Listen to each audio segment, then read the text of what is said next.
This is Francis Engano, and you are listening to the unofficial, official UFC podcast, TDs and Flying Knees.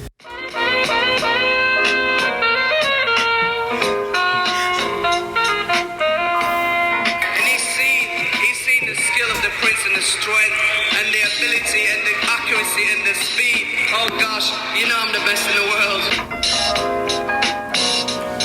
It's right in front of me and I can honestly tell him that I'm gonna knock him spark out. Yes. Hey guys, welcome back to another edition of TDs and Flying Knees, your premier one-stop channel for MMA, boxing, and fantasy football. And if it's your first time here, welcome. We talk news in the boxing world, news in the MMA world, and news in the fantasy football world. We do fight previews and we do fight predictions and breakdowns.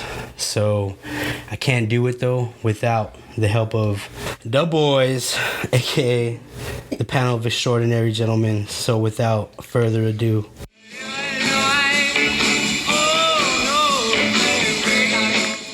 What's up, everybody? It's Louis here. I'm just ready to get this show on the road. Go DJ, that's my DJ. Go DJ, that's my DJ. Hey, what's going on? DJ here. Just ready to talk about these fights and fantasy football coming up. Can't wait. Jeff. Jeff.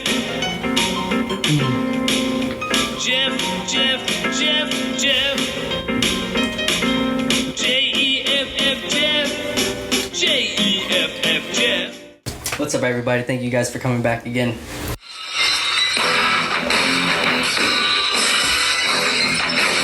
alright guys, you already know what it is. Your host with the most, Smooth Steven Cruz.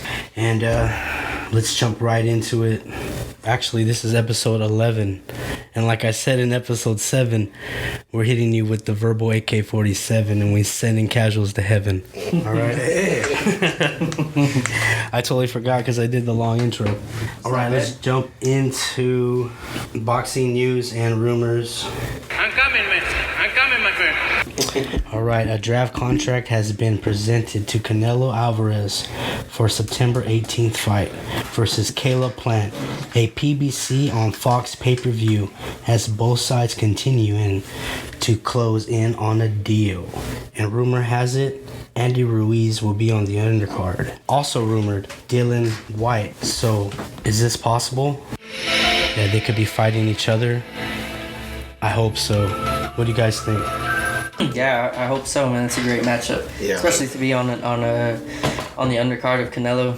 I mean, on the undercard, you know, as the I'm assuming it'd be the co-main event, right? Probably, yeah. Yeah, that'd be great, man. Hope so. Yeah. Hopefully it happens. Yeah, hopefully. It seems like Plant wants more money still. Yeah, I'm not gonna get my hopes up. You know how it works in boxing. We rarely get what we want when it comes to boxing. Fans, fans. As fans, yeah. And the boxers get exactly what they want, but yeah. Both guys are rumored to make their biggest. Baby, you want baby. Dude, I'm surprised the chocolate bar Payday hasn't asked Canelo to do a little commercial or something. Yeah. Well, that's not a good idea. Originally a chocolate bar, Louis.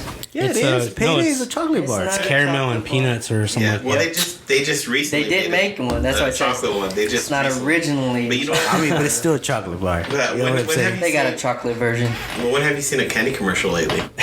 You know, I'm just thinking about that. That is true. Shit, that's been a while. I only seen the M&M's when they do the Mission Impossible type of shit. That's Well, all I watch is stream fights now, so That's true. I think I haven't watched TV in a long ass time. I hope Dillian Whyte and Andy Ruiz fight because they'll have me like. Let's go! I'll have us all like that. Yep. That's for sure. Same here, man. All right, next up, Terence Crawford versus Sean Porter, officially ordered by the WBO. The two fighters have 30 days to agree on a deal, or the World Boxing Organization will order a purse bid. And for those of you who don't know what a purse bid is, it's I guess like a simple breakdown of it is the promoters of each fighter have a certain amount of time. I think the WBO is 30 days to come to an agreement on a purse. The champ is usually 70-30, and if it's for a vacant belt, it's usually 50-50. Anyone can bid on the fight. Fox, Thriller, PBC, DAZN, whatever. Even UFC could bid on it. That's crazy how that works. The winner pays a percentage up front, and so on and so on. It's distributed through whatever. Anyway, so we'll see what happens. Purse bids more. I guess it's more better for the actual fighter itself because you can get more money. And that's all I have for boxing news, man. I'm gonna kick it off to Jeff. All right, let's go. I got a couple fight announcements in Bellator and also in the UFC, man. Starting Bellator in the men's bantamweight division, we have 18-1, number 4 ranked Nurmagomedov will fight number 3 ranked Rufian Stotts at Bellator 263 on July 31st. Magomedov's only loss, he's 18-1. His only loss is to current number 1 ranked UFC bantamweight Petr Yan. Magomedov is also the only man that beat Petr Yan, because I'm not counting Aljamain Sterling beating Petr Yan, but Magomedov, he's beaten Petr Yan, which is impressive. He's a great fighter. So that's happening on July 31st. Also in Bellator, we have in the heavyweight division, number 3 ranked Czech Congo will fight Sergey Karatsanov at Bellator 265, and that's going to be on August 20th. So a lot of us seen a lot of Czech Congo fights. Always exciting. Yep. Heavyweight, hard hitter. We got 11-1 James Gallagher who will fight 14-1 Patchy Mix at a Bellator event on November 5th. It's another top 10 matchup, and with Gallagher being number 5 and Mix being number 2. And you know what? I think this is going to be. They're trying to make this in Ireland, and that's where Gallagher's from. So it should be a pretty cool card, man. Them Ireland fans are crazy. Yep. So yeah, let's move on to the main event of the fight announcements in Bellator, and that's going to be in the welterweight division. We have number 1 ranked Douglas Lima will run it back against number 2 Michael Venom Paige in London on October 1st. So yeah, this one's going to be awesome, man. Lima's trying to get back in the win column since losing his title to now champion Yaroslav Amosov. Since suffering his only loss of his career, MVP has since gone on to win his last 5 fights, 4 of them by knockout, so he's on a tear. Wow. You're going to have Lima trying to get back in the win column because he just lost his belt, so these two are going to go at it, man. The first fight was fun while it lasted. I thought Paige was getting the better of Lima. Yeah, he was. He got caught. He was. He got caught with that leg kick and then that punch somebody was trying to get back up. Yeah. Yeah, I feel like Michael Venom Paige would take it this time.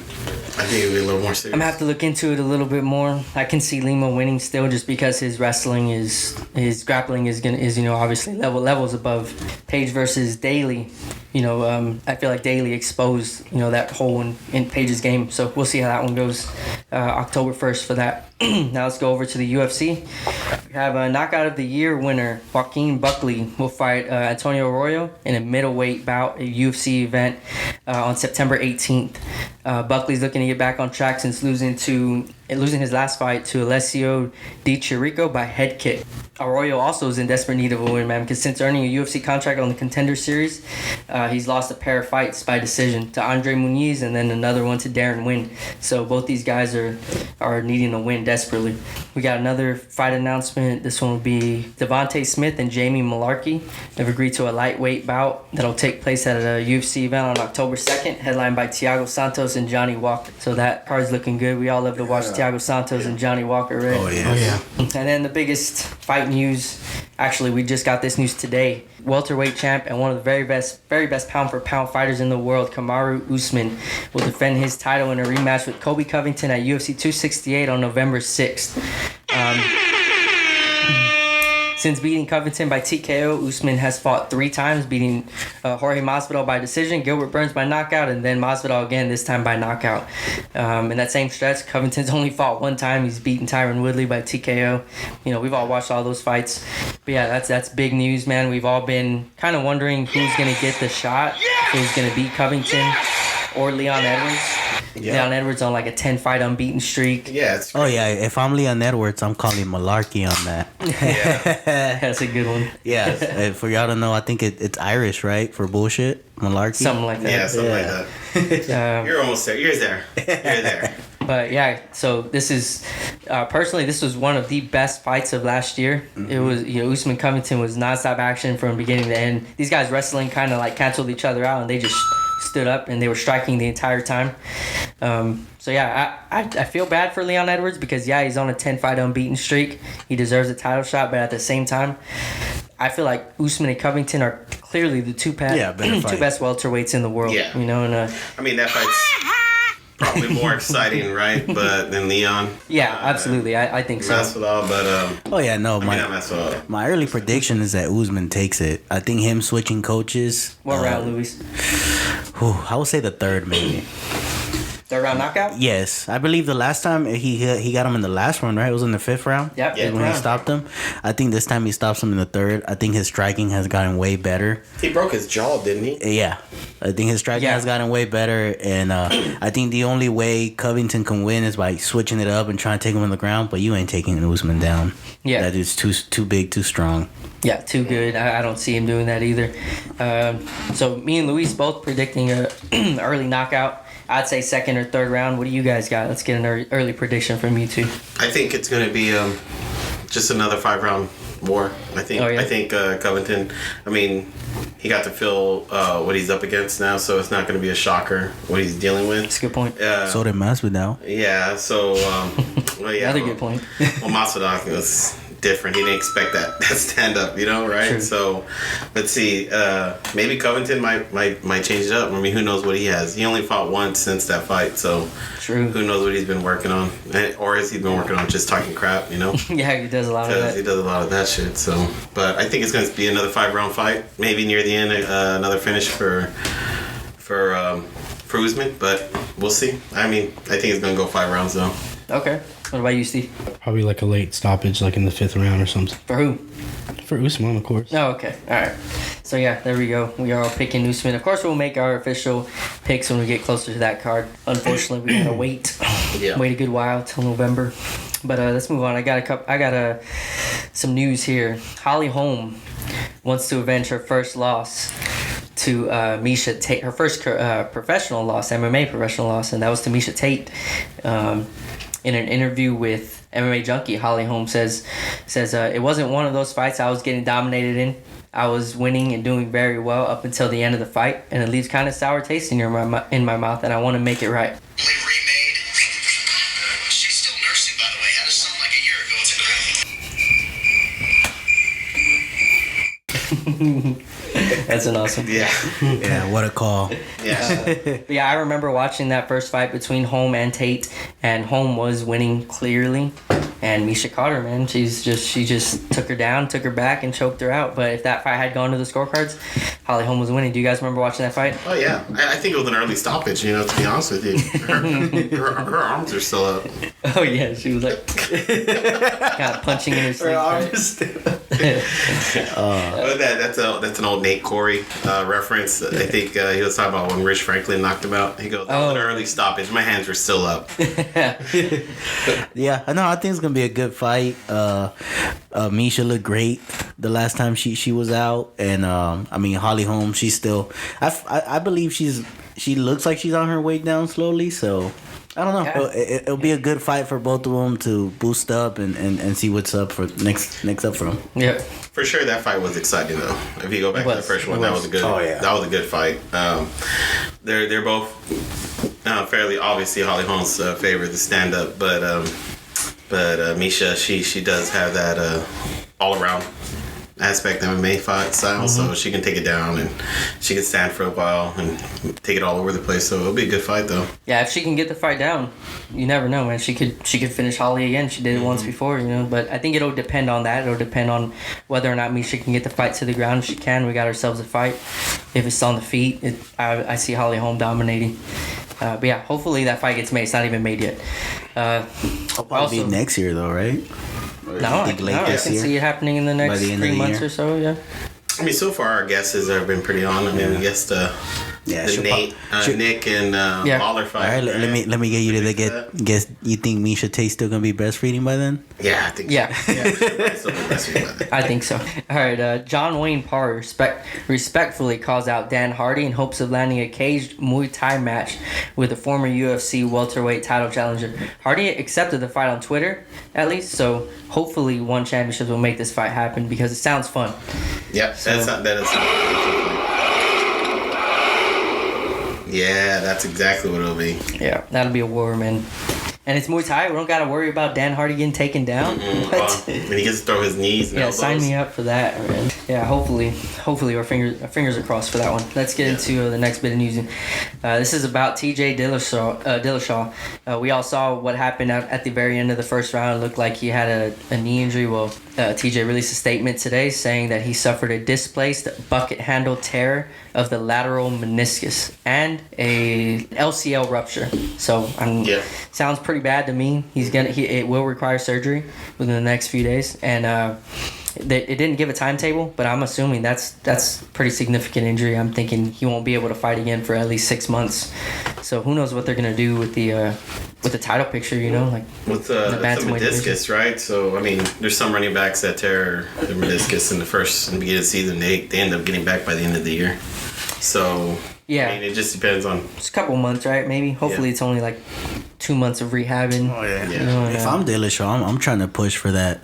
Get Cody Garbrandt again. I feel like other than the title fight, that's the fight you get the most money out of. Cody called him out. Yeah. So I'd be fine with that. And TJ did say, if I can't get a title shot next, I want someone at the top. I'm ready to fight. Yeah. Top 5. He wants someone in the top 5. Yep. He had a 2-year vacation, so. All right, so that's all the MMA news that I got. All right, guys, let's do the fight reviews that happened last weekend. First up in the super middleweight division, Kelvin Hot Sauce Henderson versus the WAP Isaiah Steen. Super middleweight, Kelvin Hot Sauce Henderson. The first 2 rounds was all about his jab, man, and the counter right. In the third round, in the opening seconds, Steen rocked Henderson with the right followed by a left on the button. And before the round expired, Henderson hurt Steen with the right on the jaw. Henderson did get a cut over his left eyebrow from an accidental headbutt. And really, this fight wasn't all that, to talk about. It was a little dull. The story of the fight was Steen's jab. He had Henderson unable to get off anything and had him unable to cut off the ring pretty much. Right. Some fights are like that, man. That's what happens when you have 2 defensive fighters going up against each other. All right, next up. Don't you know who I am? I'm the Juggernaut, bitch! Joe Joyce stops Carlos Takam in 6 rounds, faster than Anthony Joshua did. Joe Joyce was too strong, too big, too active for Takam to handle. Joyce set a high pace. He fought like the bigger man, walked forward, took shots in order to exchange shots. He has a very fan-friendly style. He does. Because he's, willing to catch and shoot. The negative takeaways that I saw were, obviously, he likes to catch and shoot. And that leaves him susceptible. There you go. I think you're there. To overhand shots. And also, he's slow. He moves like old people fuck. He leaves his jab out way too long. And, leaves him open to shots over the top, like I said earlier. The positives is he's a big, strong heavyweight. He's a big dude. Constantly moving forward, a hard, stiff jab. Great chin. And he always keeps his hand free. He's never clinching. Yeah, that's true, man. Yeah, I mean, I watched that fight. That was a good fight. I don't know about the stoppage, though. I mean, it was, that guy could have taken a little more punishment, but but he wasn't throwing anything near the end, so it looked like he was just overwhelmed. I mean, he just didn't stop punching him. He looked really tired, too, He man. didn't stop punching him at all. That was great. He was working hella hard trying to get that overhand right to him. It looked like he couldn't get that reach down, man. Plus, he was just too big for him. Plus, this guy came out to the ring wearing a Juggernaut costume. It was an early stoppage, man. It had me like, get the fuck out of here, man. Get the fuck out of here because I'm gonna fuck you out right now, motherfucker. That's exactly what he told the ref when he stopped the fight. Yeah. But yeah, that was good. I mean, he's just a big guy and he's just constantly coming forward, whether he's taking those punches or not. But it was exciting for big fighters, Do you think he's ready for a top 5 heavyweight? It's rumored Luis Ortiz is next. for him. Oh, Ortiz. Ooh, Yeah, he can man, move, I mean- though, man. Ortiz is a boxer. He can move out of all that, and he can parry a bunch of those punches too. So it'll be a tough challenge for him. I mean, the size would be a tough challenge for Ortiz. Yeah, But, he takes too much damage to get one of those hard hitters up there. Yeah. That's what I believe. That Yeah, jab, we'll see, jab man. would be in his favor, though, of course, and Ortiz would have to figure out duck that or go around that. But I am curious to see him against one of the top guys. So yeah, Yeah, definitely I that's would- what's made, man. Yeah, I would definitely. I think Ortiz would be the better fight for him too. All right, that's all I have for the boxing reviews. I'm kicking it over to Jeff so we can cover BKFC 19. All right, let's start at the main event. Because that's pretty much what we. Well, I mean, there were other good fights on the card too. Don't get me wrong, man. Abdiel Velasquez and Jean Herrera fought, and those guys, it was action from beginning to end, dude. Like I know I say that a lot, but it really is. Like these dudes, they start in the center in bare knuckle boxing, and when that ref gives them the signal to fight, they go at it. And this fight was no different. Herrera, I think he knocked him down 3 times in the first round. Yes, 3. Yeah, I think I thought it was 4. But might have been 4, man. I think he knocked him down 4 times, but he didn't even count that last one that he got dropped on. Yeah, the thing with these guys is they're just lightning fast, man. Like they don't have, they're small guys to begin with. I want to say they're like around 125, 135, and they're super small, and they got no gloves on, dude. This is bare knuckles, so their fists are flying, and it was Herrera's left hook that was the story of this fight. He landed it when he was landing it, and he was landing it flush, man. And when he landed, Velasquez went down. And I think total it was like 3 or 4 knockdowns in the first round. Then the second round, he had another 2 or 3 knockdowns before the ref finally stopped the fight. But if you got to catch that one, you were in. You watched a good one, man, because that was an amazing fight. I loved it. Might have been fight of the night in my opinion on this card. Actually, you know what? I'm gonna give that to the main event because that was a good performance. That was a good fight. So let's go on to the next one, man. Did y'all get to see Taylor Starling and Cassie Robb throw down? Yeah. That's the one that ended in like 26 seconds. I think. 20 something seconds, dude. Dude, Yeah.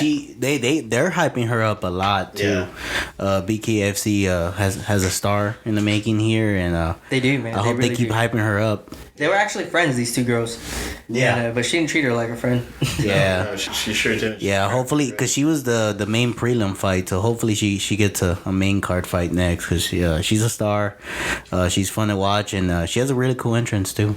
Yeah, dude, I loved it. They as soon as the fight, the referee gives them the signal to go, man. It's like 100 miles an hour. Like she was just throwing, man. All dogs go. Yeah, All dogs go. It had me like, Jesus Christ. That's exactly, dude. That's Exactly. exactly It's how like it happened. if you're a fight fan, bro, you like this. You love this stuff. Like you love it. Next fight is Britain Hart versus Jenny Savage, and this was another good fight, dude. Another stoppage. It was Britain Hart that won this one by TKO. I think it was in the third round. Yeah. Yeah. Savage had a game plan to keep the distance and then get in close. And but Brittany Hart was just too much in the clinch. She kept throwing uppercuts, hooks, and it was just too much for Savage. Yeah, she was a bigger girl. She fought like the bigger girl, and she earned the stoppage, man. It was really good. That was for Luis, by the way. Gotcha. yeah, she did had ugly uppercuts in the clinch. Man. Oh man. Yeah. I'm surprised, man. The refs take I don't know if they take forever, if it's intentionally, but they let them go at it in the clinch a lot. Yeah, no, they do. They let them work in the I clinch. think that's one of the rules that's different from boxing, is they're allowed to do dirty boxing and bare knuckle. As long as you just keep throwing, I guess. Yeah, as long as you're throwing, there's no hugging. You can't just hug up. But if you're in the clinch, you're allowed to do that. Dirty boxing is allowed. I don't know about that. I just think it's just unexperienced boxing refs, and it depends on the ref. Most of those refs are MMA refs, and so Yeah, that's true. Like I think the first fight we were talking about earlier, that guy got dropped, and he didn't even give him an 8 count. He just let him get back up. Yeah. And started going at him. Yeah, I just think that's I mean, just. what the hell, man? I just think it's He said, inexperience. "You're you know? good." He was just shaking his head. Yeah, you're right. Great fight though, while it lasted. Oh yeah, yeah. If I'm what's his name, Hart, I'm not gonna be in the undercard for Paige anymore. You already beat her. You killed this other girl they gave you. Give her a main event. It's just I don't know how many people will tune in for that. Yeah, because I get it. It's all name, but Yeah. But that was her argument coming into this fight. I know she brought it up in the press conference. You're in trouble if you're fighting a girl that has no front teeth. When after the fight, when they were trying to interview her, he goes, "Can you take off your mouthpiece?" And her husband comes up and goes, "Hold on," and he covers up the camera so she can take her mouthpiece out. Oh, that's right. I saw that. Did y'all see the weigh-ins? Nah. Oh man, she was dressed up like a $10 stripper, dude. Like, really? She came in the drains with like some used up panties and just like a sports bra. And, like, she didn't look like a fighter. She looked like a $10 stripper. Like, wow. Wherever they are, let me know. Send me that link. $10. That's a discount.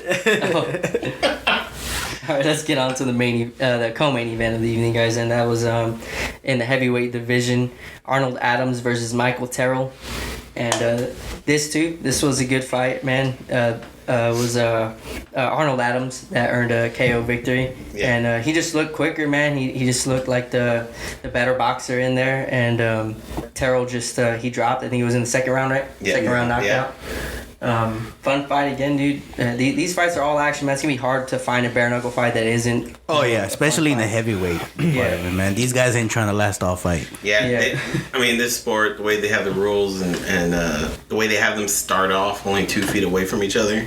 I mean, it's made for just action fighting. I mean, it's not going to be clean boxing. It's not going to be true boxing or anything like that. But it's going to be combat. It's going to be awesome. Yeah, man. And definitely going to be blood, cuts, gashes. It's crazy. I think it's the fact that they have a lot of ex-MMA fighters, a lot of brawlers. Mm-hmm. Yep. But I liked Adams. He had a more traditional bare knuckle style. Selective with his punches, knowing that you can't be throwing them out like that. You're gonna break your wrist. Right. Yeah, and he had good movement and pretty nice defense. You know what I mean? Yeah, he did have good footwork too. The way he was for a big moving around the ring. Yeah, he looked good. Yep. And I know like we're all of us, if you're listening, and all of us in here, we're combat sports fans, and if you think of combat sports, you think of boxing right away, you think of MMA right away, which is like the UFC and Bellator, and you think of these big companies, and bare knuckle boxing isn't something that you think of right away, but it's something fun to watch, and if you're like us and you just like to see combat sports, like this is something that you should tune into also, and you won't be disappointed. I don't know if all your listeners got to tune in this weekend. If you didn't, go ahead and go on YouTube and search these fights that we mentioned, and I promise you will not be disappointed. But yeah, let's move on to the main event on the card, and that was Paige Vanzant versus Rachel Ostervich, and I was surprised. I was like almost floored at how great Ostervich looked, man. She looked quick. She looked explosive. She had great footwork. She had good defense. She looked powerful, dude. She was landing an overhand right that Paige I don't think she could see it coming because she landed it a few times. One time she landed, she almost knocked Paige out, and she almost knocked her down. Yeah, she kept ducking. She kept dunking under Paige's jab and kept throwing that underhand. I think that underhand, she almost knocked her out. It sounded loud as hell. She almost knocked her out with an overhand right. Hit her straight in the jaw. Nice Credit to Paige because she's tough, man. Paige Vanzant, she is tough, but she looked upset after the fight. It did go to the scorecard. She walked off without giving a handshake or talking to anybody, but she did lose. Like I was when the fight ended. I'm pretty sure if you watch the whole fight, I don't think there's anybody that really thought Paige won that fight. I mean, it was close. Don't get me wrong. Yeah, I think she won. It's a 5-round fight. I think she won 2 rounds. I think it was the second round and the 4th round she won. Yeah. Maybe the 4th round. You could have gave it to either or on that one. Right, but what threw me off was her corner. Her husband was telling her, "You just got to last this last round and you got this." Yeah, to Paige, right? Yeah, to Paige. Yeah. There was no urgency in her corner. And so that's why she came out in the 5th round the way she came out, taking her time, and she was getting pieced up. But at the same time, man, that's on the corner's fault too for letting her know that she was ahead. Because there was no way she was ahead. There was no way she was ahead on that one. Yeah. I have a question for you. So I believe Paige signed, I think she has a 4-fight deal with BKFC. Do you think after 2 losses, I mean, she hasn't had a win. I know she hasn't got knocked out either. Do you think she has another card to headline, or do you think she's going to co-main event the next card? It depends. I think it depends on how serious she wants to take this organization or this career, because it's bare knuckle boxing, first of all, so can't throw no kicks. But I mean, she did sign the deal. I mean, she has to. Definitely, but at the same time, when you get 2 losses like that back to back, there's a lot that she's gonna be thinking about. She's gonna be thinking about if it's even worth it. Yeah, she definitely wasn't expecting to start off her deal going 0-2. Yeah. So. But they didn't give her like nobody's either, Yeah, true. That's true. Rachel was supposed to be her tuna fight. I heard the commentators speaking in between fights, or maybe it was after the Paige fight, but they said something like, this promotion, we're not trying to push any single person. It doesn't matter what your name is. We're making the best fights we can. And if the big names lose, they lose. But we're not trying to, give them easy fights, to build them up. We're not like, other promotions. And I like that. I respect it. I like that too. But I mean, you also got to look in the long run. Thinking like that ain't going to get you the big money. You know what I mean? You're not building up a fighter for him to get you so much money. I don't think this is the sport you could build a star in, man. You don't think so? Yeah. No, this is somewhere. Well, because anybody could lose at any time, right? That's what you mean? Nah, I just don't think it's this. I don't think you could just build a star in this. It's more of like, I'm gonna give the people blood. Yeah, just give the best names out there. I think this is just a short. This is like a short career type. It's not like a UFC. These guys are not gonna make commercials. You know what I mean? These guys are not gonna sell. Well, I don't know, nutrition 20, stuff, 25 years ago, people were saying the same thing about the UFC. These guys, these barbarians, these guys fighting here are never gonna be the richest athlete in the world for a year. It ain't gonna be on the cover of Forbes. And now look at what Conor McGregor's done. Yeah, that's true. I just don't see that happening with bare knuckle boxing. You could be right. I guess my last question before you move on: how much do you think Paige's raps were sold on OnlyFans for? Oh, she sold them? I mean, the girl's thirsty for money. I'm pretty sure she sold something. Maybe like she sold her whole fight. Right? Yeah. No. I mean, I'm just messing with you, Paige. I like you. I'm a fan. And guys, if you didn't know, the winner of that fight got DJ's heart. Yeah, Rachel won my heart on that one. She always had it, by the way. She looked good. I'll definitely be tuning into the next Rachel Ostervich bare knuckle fight. Not just because she's nice to look at, but because she's fun to watch fight, man. I sincerely enjoyed the fight because it was a fight. Yeah, that was. Hey, so, there's a fan who attacked that guy, Blueface rapper. Oh yeah. A rapper face or Yeah. Blueface. I don't know what these kids call themselves now. But yeah, jumped in the ring and attacked him, right? And then he got fucking jumped by a bunch of fucking big motherfuckers. I think that's an L for Blueface, man. Like, he's supposed to be this tough. You know how they promoted in bare knuckle? The commentators, they were like, oh yeah, this is Blueface. He's a tough guy. It was I forgot their names, dude, but they're like they're not fight commentators. They don't commentate fights. They just had them in there as like personalities. Kind of like how Triller did. Yeah. They had like some people that don't even talk about fights. Yeah, Mario Lopez. So it was like that, and they had these dudes, and they were like talking about Blueface, like, oh, he better come out here and knock this guy out, this TikToker, and he's Blueface is perceived as this tough dude. He's a known Crip, and I'm like, hey, should you be saying that on TV? But yeah, I think that's a lot. I think Blueface won by decision. I think it's an L for him. It don't look too tough to go to a decision with this dude named Kane Trujillo, who he's like a foot taller than, and there's nothing tough about Kane Trujillo. Actually, I take that back. He's pretty tough. He lasted all, I think it was 3 rounds. Was it 3? Yeah, I think it was 3 rounds. Yeah, it was 3 rounds. Something like that. Rounds. But yeah, man. I was not impressed with Blueface, but the good thing is, talking about Blueface's promoter talking about making Blueface versus Tekashi 6ix9ine next. Would you guys watch that? I would. I'd stream it, yeah. I would. I'd stream it. Oh, absolutely. Oh yeah. I just have to be watching. I didn't say if you pay for it. Yeah, that's I'm still waiting for them to do like a Crip versus Blood pay-per-view or something. I know, man. For real, dude. Okay, well, that would be it, right? Yeah. I think so. I don't even know, dude. I'm pretty sure it would That'd be it. Crazy though. I don't know. I don't even think Tekashi 6ix9ine is allowed in any gang after snitch How and tall shit. is Blueface? Like, Yo, he's tall, dude. He's like 6'3" or something like that. Hey, so if he could say the N-bomb and he's Mexican, does that give us the pass? Me and Luis, all of us? I don't know. Nah, I don't think he ever had the All pass. right, TDFK Nation, a poll. Dude, I'm just kidding. Just kidding, guys. But yeah, that would be cool, man. I know if Blueface and Tekashi 6ix9ine fought, I know we would all watch it. I know you listeners would watch it too. Because you know why? Because it's another fight, and we like watching fights here. Definitely. But yeah, that's all we got on the bare knuckle card. you want to get into what review is next? I'm sorry. UFC Sanhagen versus Dillashaw. All right, yeah, let's get into it, man. Let's start. You want to start with we'll start with the first fight on the main card. I was looking forward to it. I know a lot of people were looking forward to it. And, the first fight on the main card was Yanez versus Costa.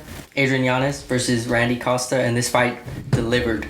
It was hyped up and it was moved. It was originally on the prelims. And it was hyped up so much online. And people, wanted to see that. They were so excited about this fight that they moved it up. And it delivered, man. Randy Costa came out. Go ahead, Steve. No, Costa threw 123 shots in just round one, dude. Damn. It was one of those fights. It was insane. And he looked great, dude. Costa looked great. His jab was working well. He was snapping Yanez's head back. He busted Yanez's face up. Yeah, he had a head kick that was working. Yeah, I thought he was landing. gonna get him with the head kick. Yeah, it was landing. He landed a question mark kick, flush. Yanez was just tough, man. He was pretty much a walking, punching bag with arms. That's probably why he gassed out the 123 punches in one round. Face yourself, guy. Yeah, Giannis looked like the Geico commercial of the caveman by the end of the fight. Yeah. His face is all messed up. Yeah, such a great fight, man. That was a good fight. I don't know, Randy Costa lost, but he looked great, in the loss. I really do think he lost because he got tired, like Steve said. He just exhausted himself. Yeah, he punched himself out, and so he even though he lost, he looked good. I'm excited to see him fight again. And then Yanez got to show he not only won by knockout, but he got to show his toughness in the process, and his boxing. 'Cause he had some good boxing of his own. His Costa's length was giving him trouble in the first round because he has a reach advantage, and he was good at using his length. But yeah, and then the second round, it was the pressure of Yanez. He just kept walking forward, walking Costa down, exhausted him. He started landing a jab of his own, and ended up finishing the fight. What do you guys think? Yeah, it was a good fight, man. Action packed.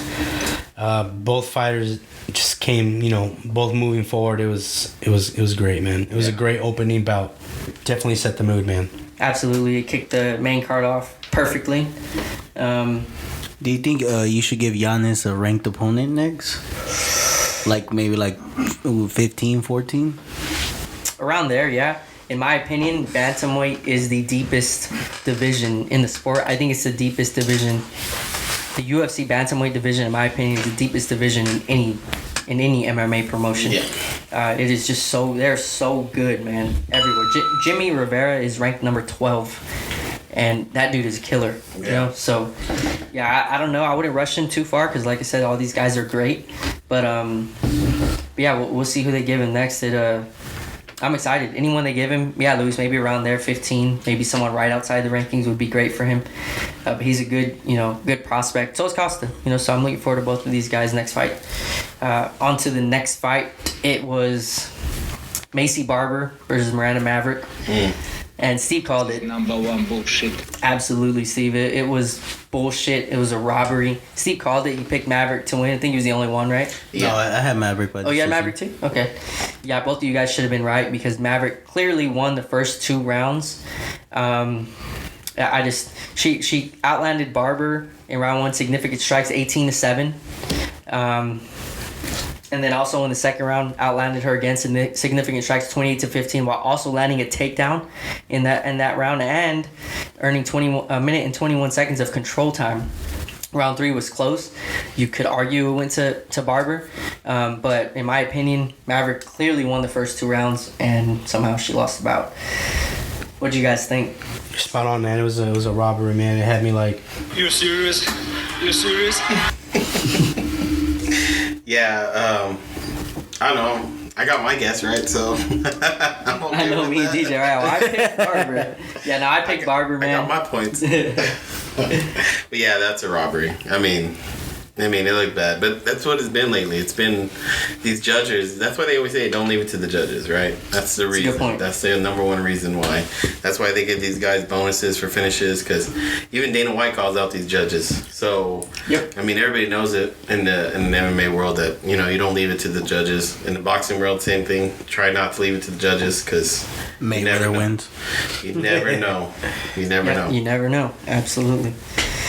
Sucks, man, because Maverick deserved it, and it's got to be devastating for her. I know when the fight finished, she was probably confident in what she did, confident in her work, and just to hear the judges give it to the other fighter, it's just got to be devastating, you know. But she'll be back. She's a good young fighter, and I see her doing some pretty good things in that division. So let's move on to the next fight, man. It was Darren Elkins versus Derek Minner. And take away from this fight is that Darren Elkins is so tough, dude. Never gonna pick against him again. I always do. I think we all did. He just has that face, you know.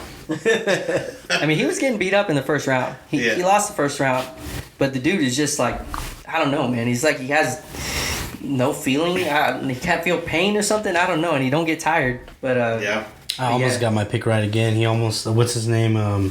Minner almost landed that guillotine. Yeah.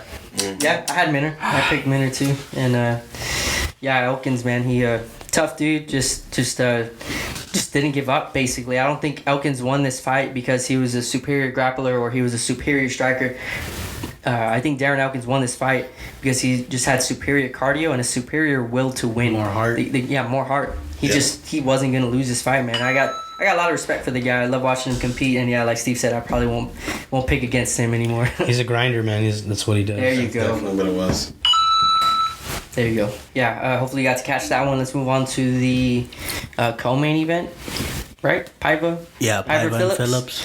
This was disappointing, dude, because Kyler Phillips was hyped up, and I mean, rightfully so. He's a great fighter. You could tell the guy's talented. He's a very diverse striker. He's explosive. He's quick, and he just didn't deliver. You know, like he came out, he looked like he threw everything that was in his arsenal, and I think he just kind of gassed himself out. You know, in the first round he dominated. He almost got the finish, but ultimately he didn't get it.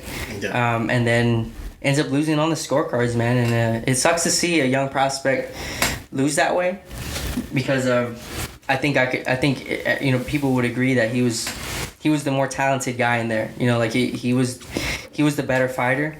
Unfortunately, the better fighter doesn't always win. That's why they fight. You know, and credit to Paiva. He showed his toughness. He survived that first round. Yeah. And he fought back. He fought to a victory, man. And I don't think it was a robbery either. Oh yeah, no, I agree with you, Jeff. For me, like I was saying, I'm not trying to take credit away from Paiva, but I feel like Phillips just under-delivered for me, based on the hype that was coming around him. But like you said, it sucks to see a young fighter lose this early, but sometimes for some fighters the comeback is bigger than the setback. So hopefully he comes back stronger. Dude, homeboy does not need to do a wheel kick every fucking 2 seconds. Man. Yeah. Come on, man. That's why you gassed out. Hey, do you think, he trains with Sean O'Malley. Do you think O'Malley kind of rubbed off on him? Like he wanted to get a highlight finish? Highlight finishes? Probably, yeah. O'Malley was trying so hard too against Coutinho too, doing the dribble between the legs and then trying to punch. I mean, I think it's got into O'Malley's head too. Yeah, me too. Oh, well, it's that time, guys. Let's get into the main event of the evening. TJ Dillashaw versus Corey Sanhagen. We've been waiting for TJ's return for over 2 years now. Yep. And the snake. Snake, baby. Yeah. I might be in the minority here, and a lot of people out there, a lot of hardcore fans. I know I saw a lot of people on Twitter calling a robbery in this fight, and I have to say, dude, I don't think it was a robbery. I think if the fight had been given to Sanhagen, I wouldn't be complaining. I wouldn't say it was a robbery either. It was a close fight, a very competitive fight, but I do believe that TJ won that fight. He total strikes landed was 171 to 169 in favor of Corey. Significant strikes landed was 128 to 110, also in favor of Corey.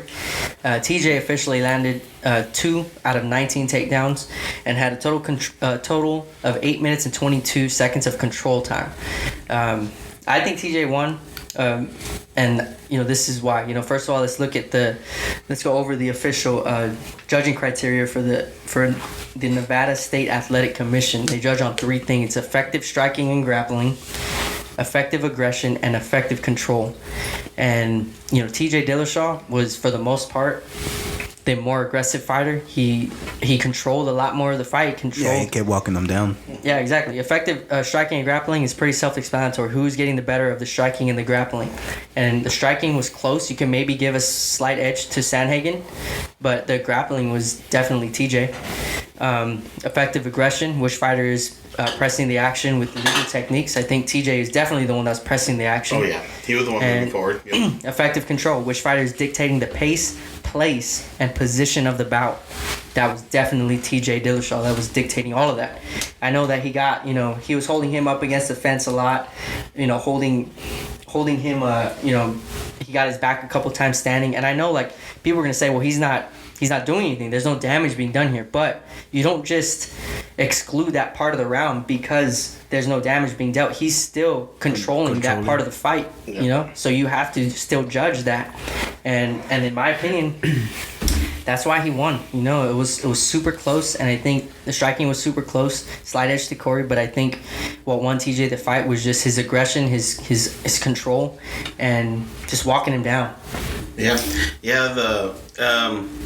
The way the fight went, I mean, TJ was the one putting the pressure, coming forward all the time. If you're looking at him, you will say TJ lost by the looks only. Oh yes, by damage. And I think that's what a lot of these people that have an issue with the outcome. I mean, if you're looking at the fighter, that's what you're gonna say. But but if you turn down the volume, put it to mute, watch it again, it's going to say a different story. And the fact that he did it with one leg, it was amazing. Because I think me and Jeff were watching it, and I was like, something happened to his knee. The way he came up, he looked funny. It was limping. And he started limping to the corner right at the bell. And it looked like his knee was messed up. He wasn't. He kept getting tagged, and he kept screaming after he got tagged, like he was mad that he couldn't get out of the way. Yeah, man. So if they run it back, TJ would do the same thing. I think he's too fast. Pressure and his pace is too much. He's the more well-rounded fighter. Definitely seasoned fighter. Big time. But all seriousness aside, I think we know what happens to TJ when he's off the juice, right? All the damn injuries. I was impressed. TJ's 35 years old. He was away for 2 years. He came back and fought one of the best bantamweights in the world. Yeah. And he looked good. And he did it on one knee, dude. One knee. Yep. And that impressed me because a lot of TJ depends on movement, man. He's constantly moving, creating angles. And he had one knee. And he still found a way to fight and win, man. And he was shooting. He was taking him down, pushing him against the cage. Yep. And that's a lot of weight to be on your knee, exactly. as well. So, I mean, tough guy, man. Yeah, he showed his toughness, man. A lot of times, you can't practice toughness. You can't get, better at that. You either have it, you're either able to bite down on that mouthpiece, ignore the pain, fight through the adversity, or you can't. Like one of the fighters I think that has all the physical tools but doesn't have that in him is Conor McGregor. That's just my opinion. I don't think he has that in him, like to bite down on that mouthpiece and, keep going. He will break. And to an extent he does, but TJ Dillashaw I think he tore his ACL in the Max Holloway fight. Yeah. And he still, I think he still beat Max Holloway. Yep. Yeah, he did. He beat 20-year-old Max Holloway. I mean, it's still good. It's still a good fight. But I still don't think he quite has it as, the way some of these other guys do. I think if he did, I don't know. I think, back to Sanhagen and Dillashaw. They put on a good show. It was a great fight. I don't think Corey loses too much stock after this loss. I think no. Yeah, he's still. They still said that he's one fight away from a title shot. So, I agree with that. Yeah, I do too. But a great fight. Respect to both guys. I can't wait to see both of them compete again. Yeah, I thought TJ won the first round, the third round, and the fifth round. Yep. Thought TJ mixed it up really well. Same here, buddy. Chopped at the leg, landed some decent shots on the feet. Good straight right hand, good slips to overhand. He looked good, man. He looked like a snake out there. He looked good. Yeah, I expected to see, an aged TJ since he is 35, coming off a 2-year suspension, hasn't competed, and then he's going to come back and compete against a top guy like this. I expected Sanhagen to knock him out, dude. I really did. Yeah. And TJ proved me wrong. So I'm back on the TJ Dillashaw train. I do think that he has a good shot at beating Petr Yan whenever he does get healthy. hopefully he's not out. He does have, that knee injury like we talked about earlier. Not sure how long he's going to be out, but hopefully we get to see him back sooner rather than later. Yeah. All right, guys, before we get into the fight reviews, our previews, if you're watching this on YouTube, go ahead and smash that like button, press that subscribe button, and see that little bell right there. Turn on those notifications so you can get up to date on each episode dropped. All right, TDFK fam. Now let's get right to the fight reviews.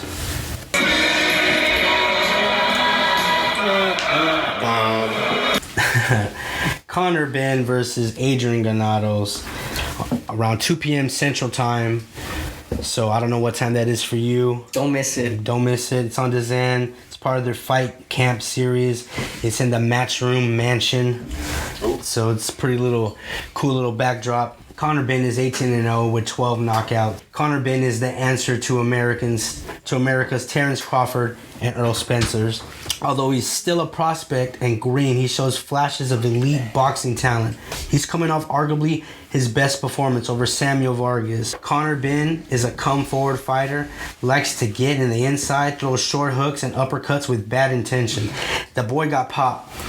Shows flashes of high-level IQ, with most of his knockouts coming off counters. Like I said, showing flashes of high level. And Granados, he's 21 wins, 8 losses, 3 draws. But don't let the record fool you. He's been in there with some big names. Jeff, you might like this analogy. He's like the Jeremy Stevenson of boxing. They only give him tough guys. Off the top of my head, he's been in there with Adrian Broner, Javier Fortuna, Sean Porter. Sean Porter is a tough fight for anybody. Yep. Who else? I'm probably missing some. What's his name? Danny Garcia. That was his only knockout loss. He's only been stopped once, and that was by Danny Garcia. So nice. Granados is a durable dude, Mexican style. Comes to fucking throw some chingazos. Yeah, those are top guys right there. You know what I mean? Yep. So he's durable enough to take some shots and make for a slugfest as long as it lasts, man. I don't know about you guys, but my pick is Conor Benn via knockout. 6th round, I'm calling. 6th round. It's early, baby. Man, I'm gonna go 7. I'll go 7. Conor Benn, knockout around 7. The guy's he's good, man. If you haven't seen him fight, he's a special guy. All you need to do is watch a 2-minute clip of the guy, and you'll see right away that he's a special guy. He's talented. He's explosive, and he's got the power to put guys away. So yeah, 7th round knockout. Yeah, his punches are. He doesn't throw punches, to powder you up or anything like that. He's trying to knock your head off, so he's exciting. Yep. You like to watch that type of stuff. You like boxers that go out there and put on a show. He's definitely one of the ones. He'll put it out there. So. And I know some of you guys you're listening to the podcast and you might think to yourself like, oh, Conor Benn, who are these guys talking about?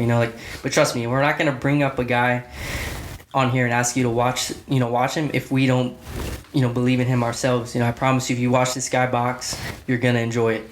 Yep. Yeah, this isn't a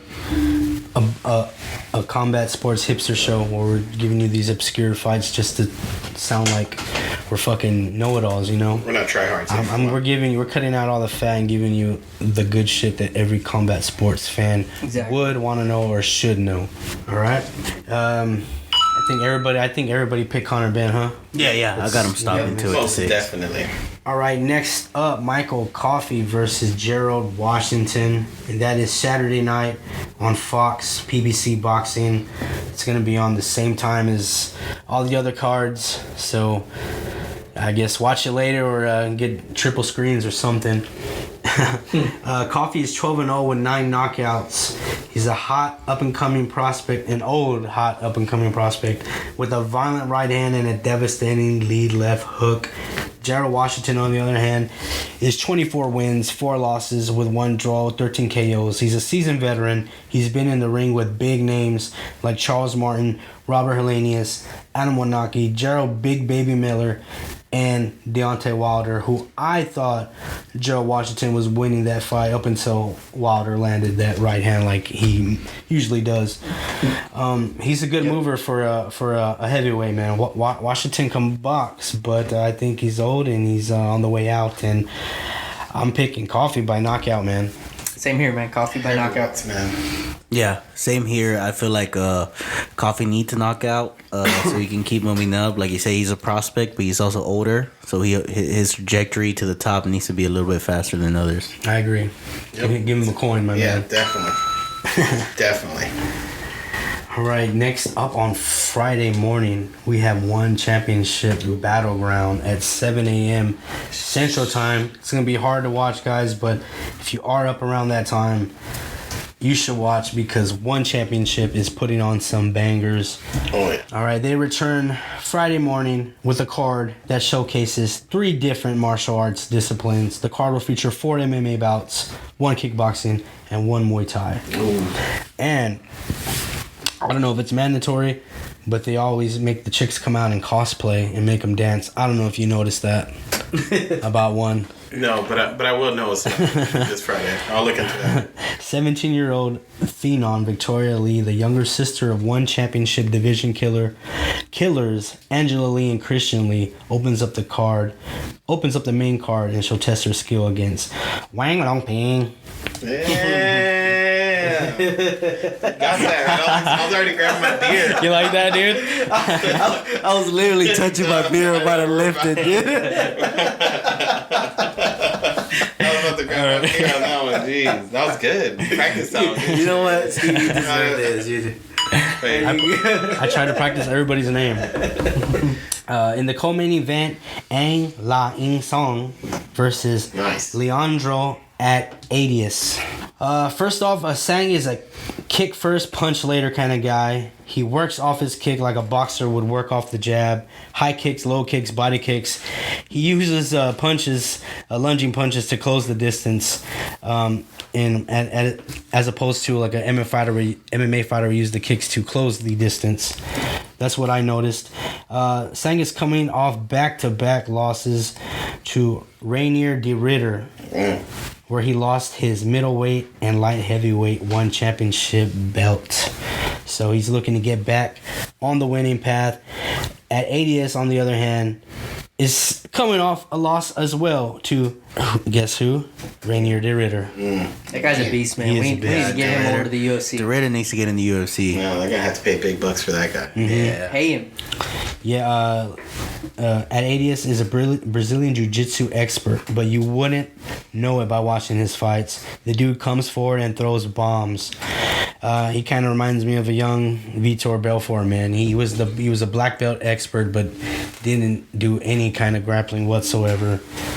This fight should be a banger. There's not too much on these guys. I just had to watch, some old fights and stuff. But just going off of what I've seen, I think Sang is the better fighter and the more accomplished, and I'm picking him by decision. Yeah, I think so too. I think he's more. He's been there in the big fights, so I think that experience will get him that edge. Yeah, I agree, man. I know he's coming up losses to de Ridder, but don't let that fool you. De Ridder is world class. I personally think he is the best middleweight in the world, and that's saying a lot because I am very high on Israel Adesanya, guys like Robert Whittaker, but I do think this guy, man, has the potential. He has a skill set to beat anybody in the world. So yeah, I'm gonna go with Angla by decision as well. Yeah, if you guys haven't checked out de Ridder, check him out. He looks like a middleweight Khabib, honestly. That's the best way to sum it up. There you go, yeah. You know what I mean? Yep. Constant pressure. I'm going to set the mood with some music, talking about the main event. All right. One main event is for the one strawweight Muay Thai World Championship belt. Reigning champion Same Gay-I-Un Haudio aims to maintain his title against protege PK Singche Muay Thai Gym. All right. Give this man another coin. Hey, you're doing good. We're not like getting drunk at all today. I tried really hard to do pronunciations, man. That one comment hurt my feelings. Next. They said on the comments that to get a host that could actually read. Freaking watch next week. Steve's gonna be coming over here speaking Mandarin and shit. All right, the champion Sammy has a powerful front kick. I'm talking. Spartan. Yeah, man. If you look at his highlights, oh man, he throws that front kick and you're just flying, bro. It looks sick. Uses oblique kicks, front kicks to keep his opponents at distance. Great elbows, and a powerful left elbow that landed him many KO victories. Sick combos that will give any MMA fan a boner and any boxing fan say, okay. Alright. Yeah. Check out this combo he landed. I'm gonna try to do it as fast as possible so it sounds nice. Lead cross, right uppercut, left leg kick, left knee, right hook, left knee to the head, left head kick, right uppercut, left cross, right uppercut, left and right knee to the solar plex and the tie clinch. That is all one combo he landed in a fight. He's a sick motherfucker. Yeah. Hey, one champ. They have some sick strikers over there. Like I don't know if you guys listening have watched, one of their cards where you get to see, because they have, different types of fights there. They, you have your MMA. They have their Muay Thai matches, and I think this one's Muay Thai, right? Yeah, this main event's Muay Thai. Yeah, man. So we've watched some of the Muay Thai ones, and those guys striking is just with the bronze gloves is awesome. Man. Yeah. No, I'm gonna be honest with you. I recently got into one championship, and I know some of the guys, like, they're not well-known names because they're hard to pronounce, and people don't know much about them here in the States. Also because they're early in the freaking morning, but it's worth a watch, man. If people get up, it's worth a watch. Yeah, Or if you're already up, right? If you work nights or something and you're up. Yeah, you work nights, something to watch when you get off, or if you're going to work early in the morning, put it on your way to work. Yeah, watch man. It. Just be careful, don't crash. Yeah, but go ahead, DJ. But yeah. So where did you get that song from? Did you get it from that movie Kickboxer or what? No, I looked up Muay Thai music. Did that movie come from Kickboxer or what?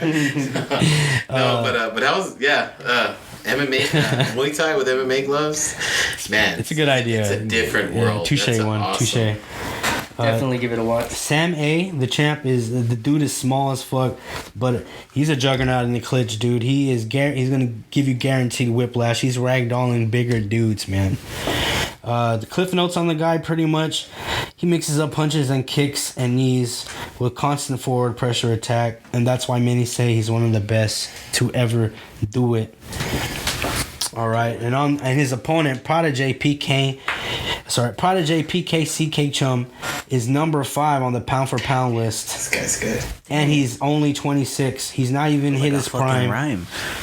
He's got speed and IQ for sure. He's a tricky dude. Fast combinations, fast attacks, excellent right kicks. He does a sick double right kick to the body. He's pretty slick with his defense, man. Nice slips, counters, and good footwork for Muay Thai when it's not really concentrated on footwork, And he trains with Sanjay. If you guys are not familiar with him, he is like the GOAT of all Muay Thai. You can look up the video of Joe Rogan getting a boner talking over Sanjay. So he trains with him, so maybe that's gonna rub off on him.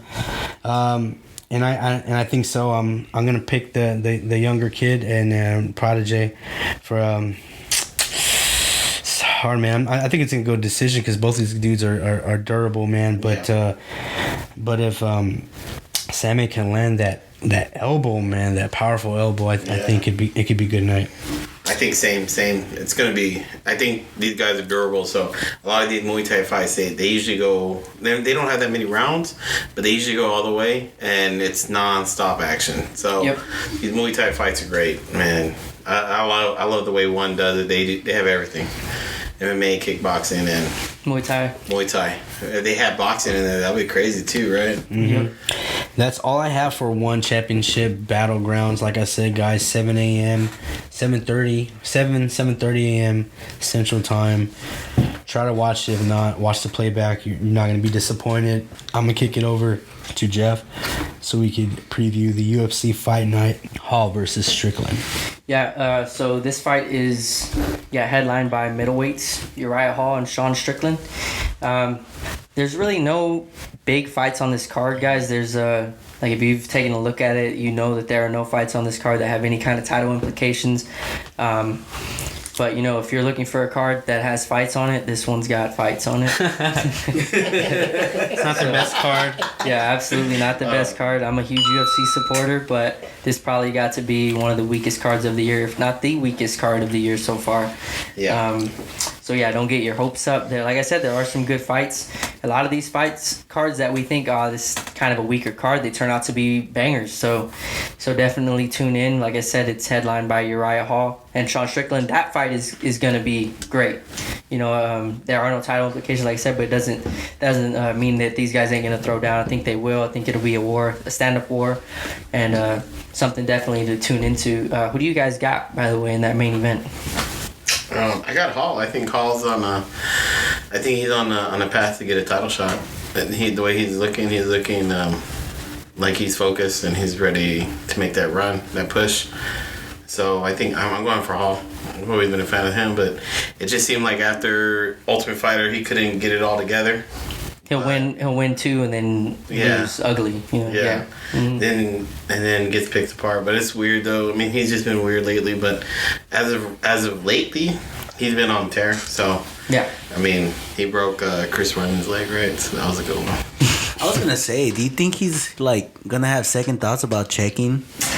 No. Do you think people are gonna have second thoughts about kicking the shin? Yeah. No, I also have Hall by decision. I feel like he's been more explosive recently. He's gotten I guess you could say like he's gotten younger. He's fighting like he is younger. I feel like he's gonna control the fight with his distance, and he's gonna have a couple takedowns that will clearly win on the fight, but on decision, he's gonna have most of the control time. Okay. I gotta disagree, man. I gotta go with Strickland. I haven't been impressed with Hall. I think he's been looking worse and worse every time. I think Strickland's gonna push the pace, grind him out, get takedowns when he needs to get takedowns, and he low-key has pretty decent boxing, man. And I think he's gonna pull out a decision. Strickland. I side with Steve. I like Strickland because I think he will wear him down. Uriah Hall is explosive, and he has the ability to end the fight early. I don't think he will though. I think Strickland, he just has that grit. You know, like he's a tough dude. I think he's going to come forward the entire fight and eventually break him. And I think Sean Strickland is gonna win by late stoppage. And yeah, like Steve said, dude, he's just gonna come forward. He has low-key good boxing. So yeah, I'm going with Sean Strickland. I just think he has, like how I said earlier, that Darren Elkins didn't have the superior striking or the superior wrestling. Not even the superior fighter, but he had the superior cardio and he has superior will to win. I think it'll be similar. Sean Strickland is similar position. The room's 2-2. I like that. We should do consequences for our picks the next following week. Do shots every wrong pick you get, man, so make us focus. That sounds like we're gonna be fucking good time. Yeah, I'm down. Don't threaten me with a good time, Steve. And it'd be cool to keep record, and we'll have either we have a surprise a special guest producer filling in for the Silent Assassin because he's serving our country and doing what he's in the reserves, right? Thank you, Chris. Yeah, thank you, Chris. For your service. Oh yeah, he's on a mission. Brave silently. Man. Yeah, he's on a mission. We can't talk and can't say any more about top it. secret. But another military veteran is helping out. So thank you, Anthony. Yep. All right. And do you want to give our picks for each fight real quick? We don't even have to talk about it. Just like the people who are betting. I mean, the people that are betting know these aren't good fights, man. The hardcores know they're not good fights. Stop trying to be a hipster. Let's do it. I don't know if you have the picks for all of them. I have picks, but Yeah, where do you want to start at? Which You could just start from the after we already gave our main event pick, so we could just start right after that. I guess what's it? Chris Dukakis wasn't Duke? What's his name? Chris Dawkins. Did he get taken off the card? Yeah, he got taken off He the card. did. This fight's taken off. Yeah, he's taken off the card.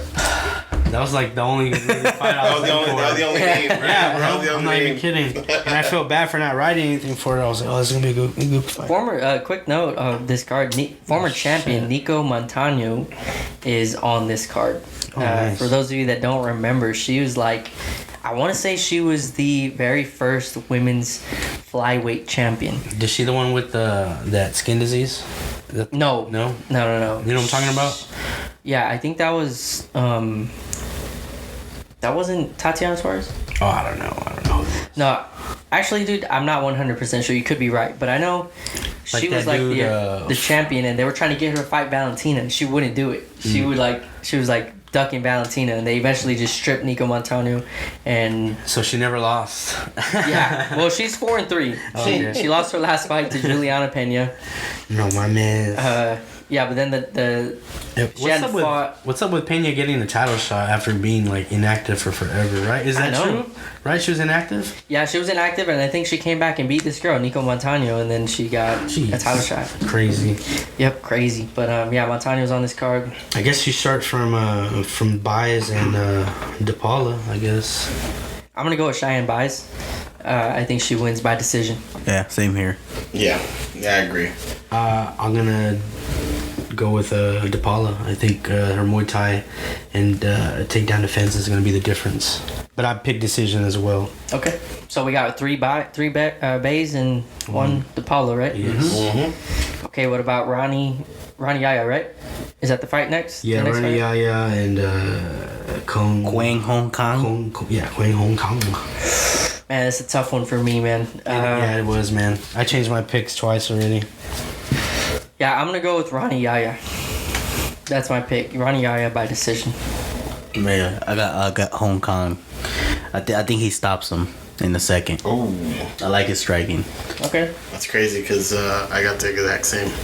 I think he's gonna stop him. I had Ronnie Yaya winning by decision, but I changed my mind to Kang. Okay. I'm the only one going with Yaya. Yeah, I think like the fight before, I think the striking is going to be the difference, man. And Ronnie Yaya is a grappling expert, but he's not improved his striking at all. Right. So What's the next fight on the card? Is it Benoit? Ryan Benoit? I think it was Sam Alvey. Oh, that's also off the card. Oh, that's also off the card. Yeah. Smiling Sam Alvey's not smiling. Brian Barbarena. Yeah, we can go there. I had Ryan Benoit. That's the first fight of the card. Yes. Yeah. First fight. The next one down is Ryan Benoit versus Zaruk Adeshev. I'm going Ryan Benoit, also by decision. Yeah, I got that one too. Yeah, I think so too. Yeah, I think we're all going with Benoit. Yeah. Yeah, and then first fight on the main card is Brian Barbarena versus Jason Witt. Who beat Sage Northcutt, derailed that train. Brian Barbarena, you remember that shit? Yeah. That was Yeah. crazy. And I got my haircut by the same guy. He gets his haircut when he's in San Antonio because they're both sponsored by the same pomade, Shiner Gold. So that was pretty cool talking to him. That guy's been in there with Sage Northcutt, who he beat, Colby Covington, Leon Edwards. He's been in there with some really tough dudes, man. I'm going Ryan Barbarena. Yeah, me Ryan too. Barbarena. Yeah. Same here. Yeah, same here. I think decision. I think that or late round stoppage, but I think the decision is the safest bet. That he hasn't shown like finishing skills. You know, he's just a grinder.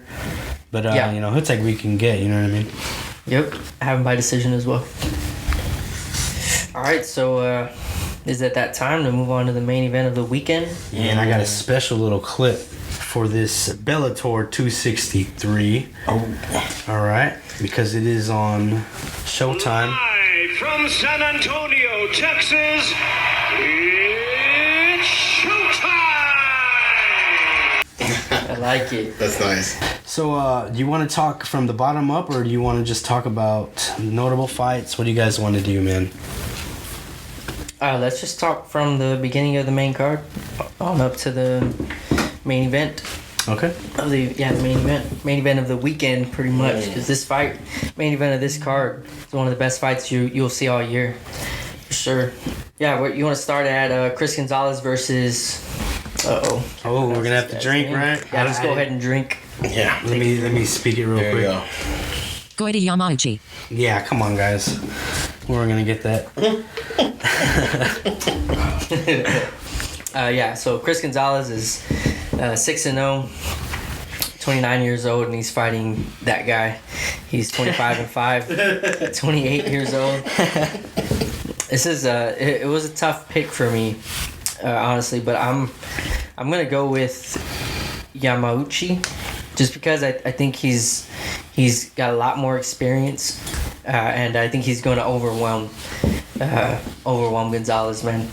Is that the same Yamaguchi like from the Olympics? Kristen Yamaguchi? There's no G, so No? Chi. it's a little different. Che? Yeah, I'm gonna say he wins by submission.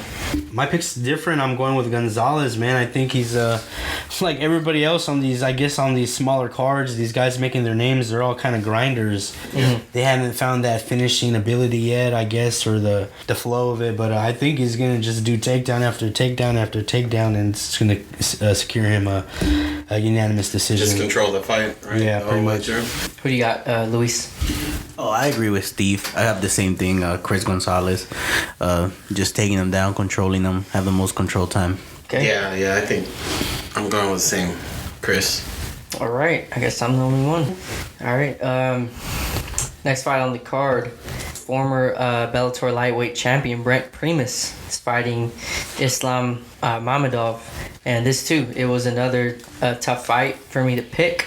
I am going to go with Brent Primus, though. I think he's just the better fighter, man, and I think he'll get it done. I think he gets it done by decision. The same way, I got Brent Primus, but it's a real tight fight. I say either guy can win, but I got whoever wins his decision. But my pick is Brent Primus. I got Islam. I got him winning. I think he's gonna just grind him out for the victory, control the fight. Is that because you're Islamic? That's true. That's also true.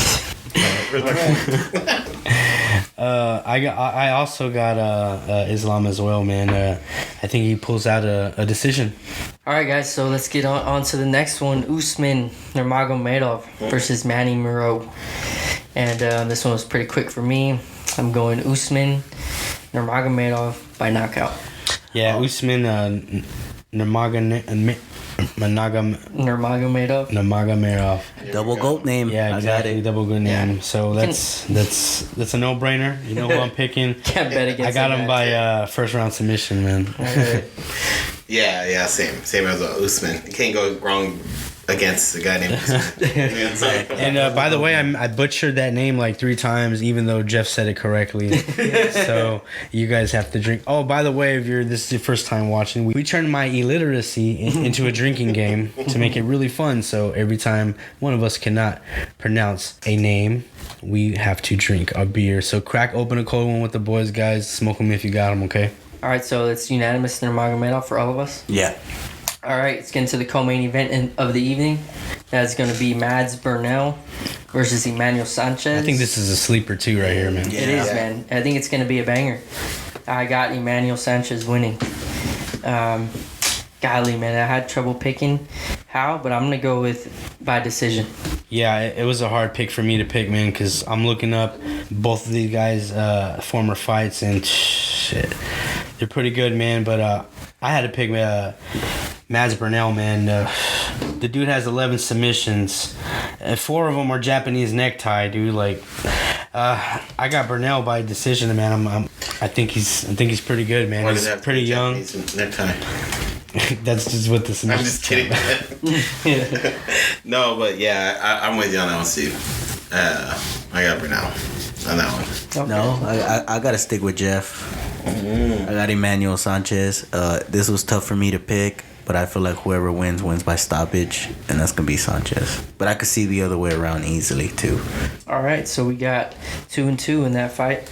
All right, let's get into the main event of the weekend. Real quick, we're giving you the best picks in all of Combat Sports Land podcast, all right, guys? So when you win those big bucks, you make sure to send some money over to TDFK so we can buy some new equipment and provide even better shows for you, okay?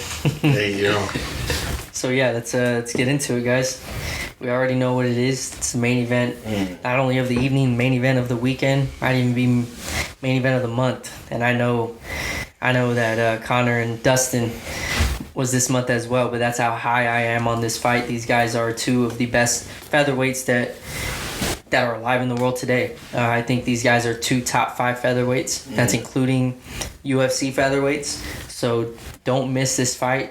It is current double champ Patricio Pitbull versus undefeated AJ McKee. These two guys are clearly the 2 best featherweights in Bellator, and we get to see them fight this Saturday. Don't miss it, man. They're both so good. They're both just great, well-rounded fighters. I think. But I think McKee gets it done, dude. I think AJ McKee gets it done. I think he's a little more unpredictable. I think he's a little more explosive, and I know Pitbull is explosive. I just think that McKee's a little more explosive, and I think he's gonna catch him, dude. I think he's gonna catch him early, and I think it's gonna be quick. I said damn it because I thought I was the only one that goes McKee. Oh. I think he uses that distance well, and I think he catches him with the head kick. Oh. I can see it.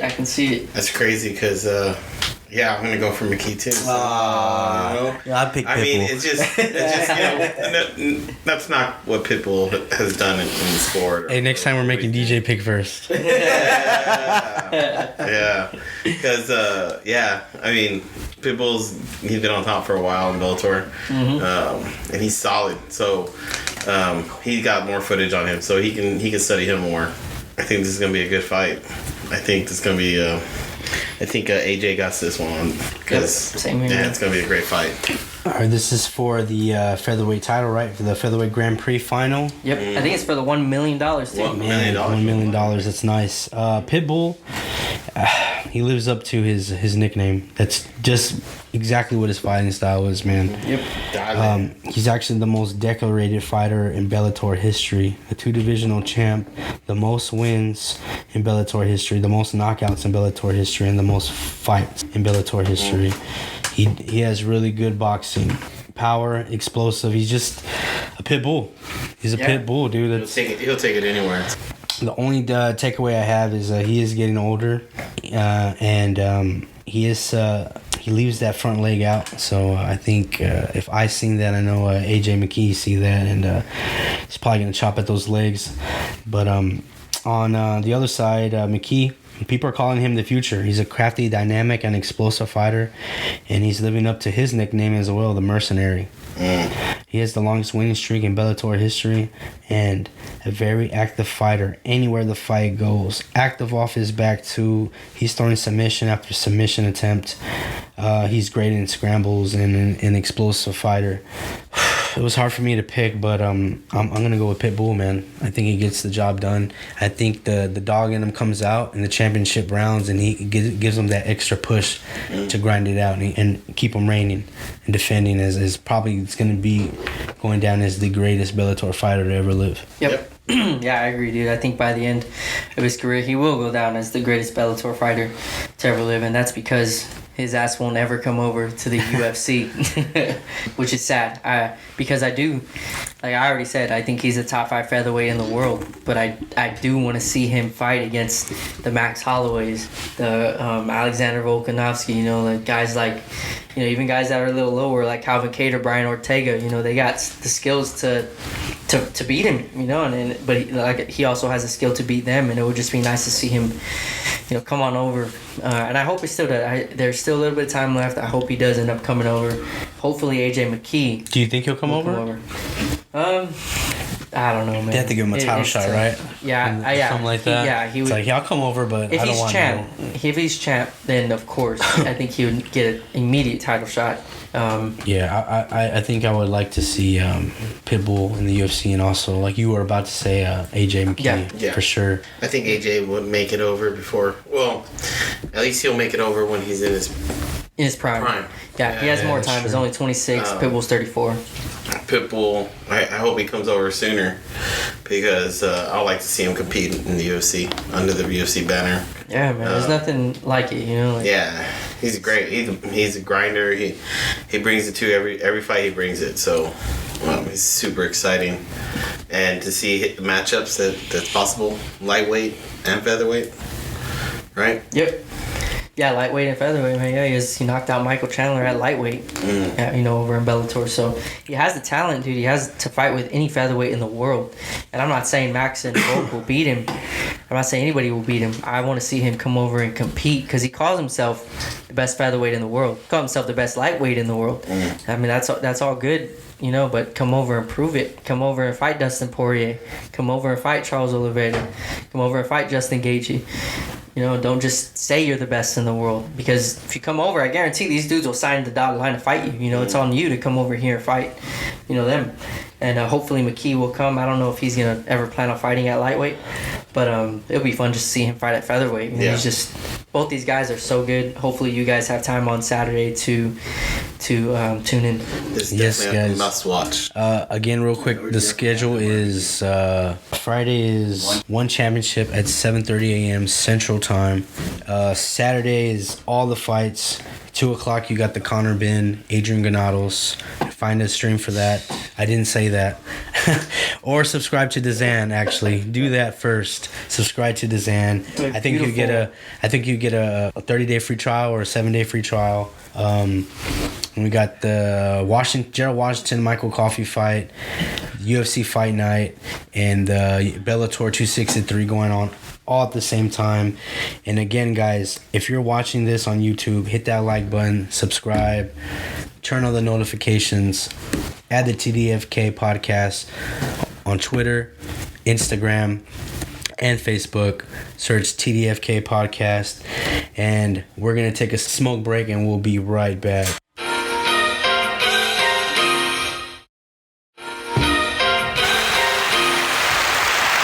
Thank you guys. We're back, and it is time for the TDs portion of TDs and Flying Knees, and I'm gonna kick it off to Luis. Yeah. Before we start, let's kick off to the latest news, fantasy related. Aaron Rodgers declared that he's gonna play this year. That's huge, especially for today. We're doing our. I like that. Yeah. I've been talking ever since we started this that Aaron Rodgers was not going to play this year. So. No, I knew he was going to play. Same here. I was saying the same thing. Like I said, he only has this year left, and that's it. I mean, I feel a little stupid, but then I forgot it's Rodgers, and he's a cocky person. He doesn't want to go out like that.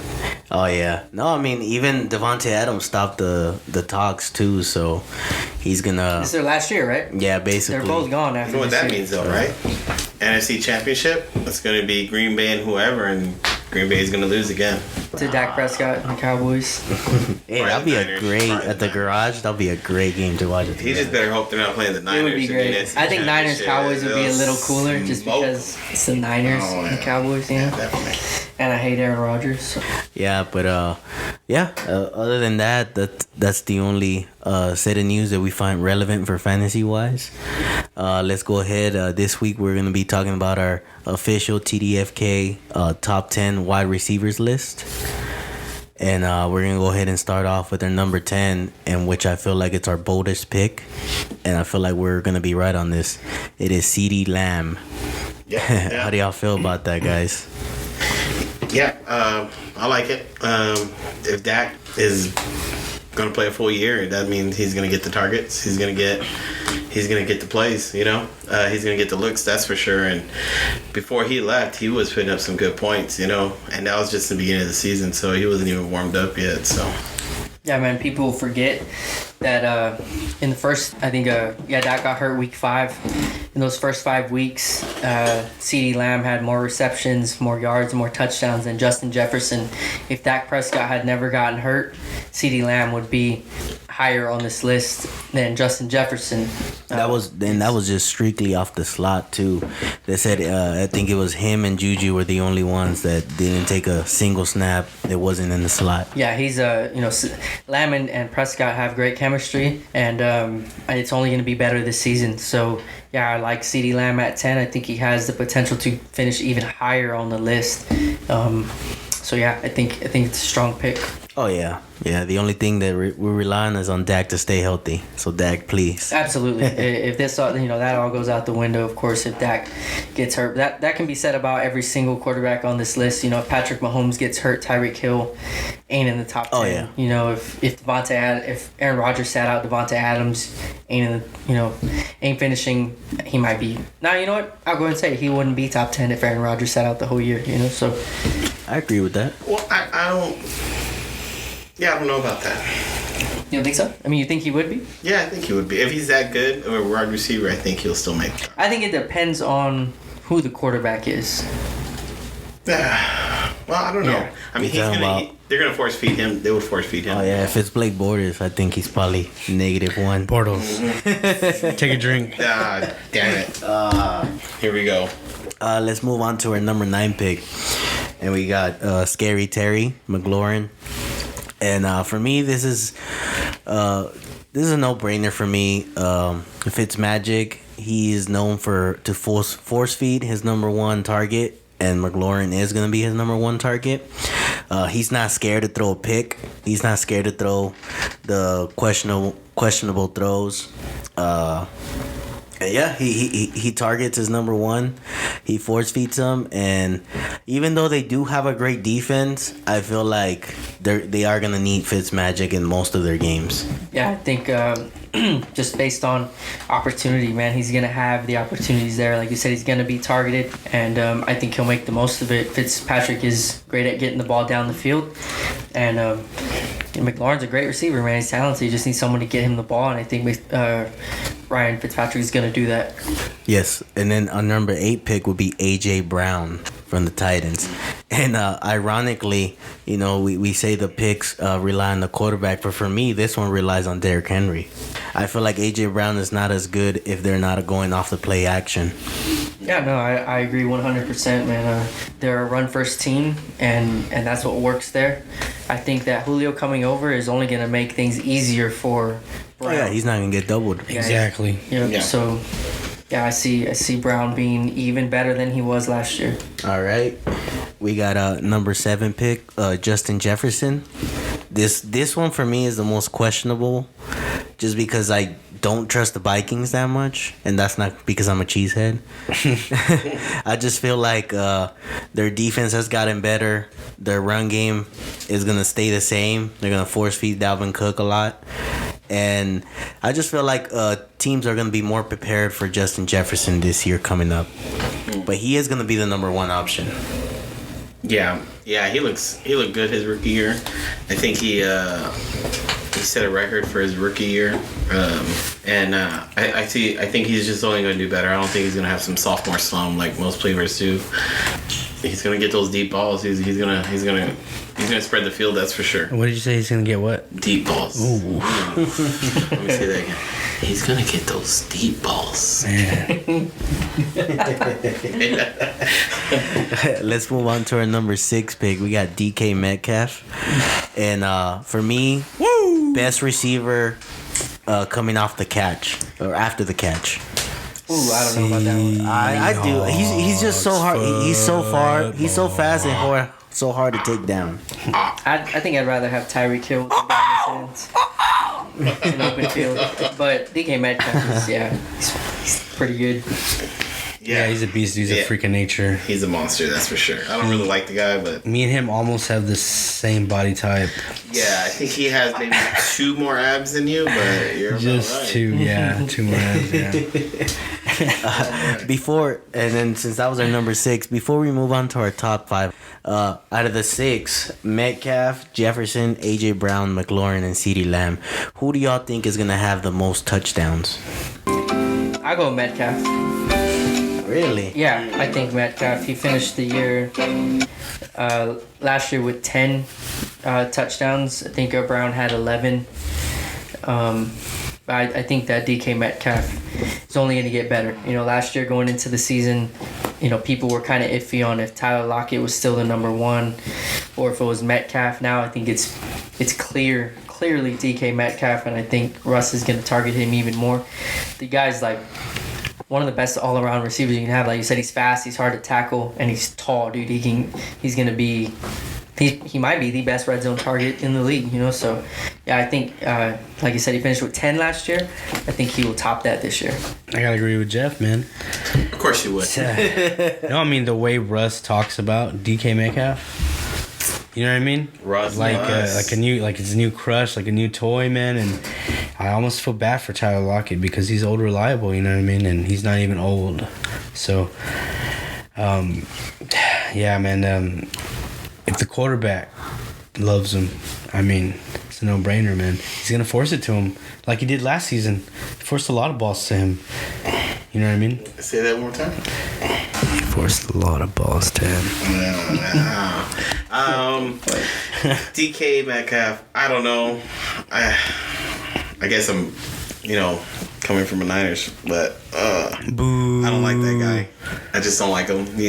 He's too tall. He's too fast.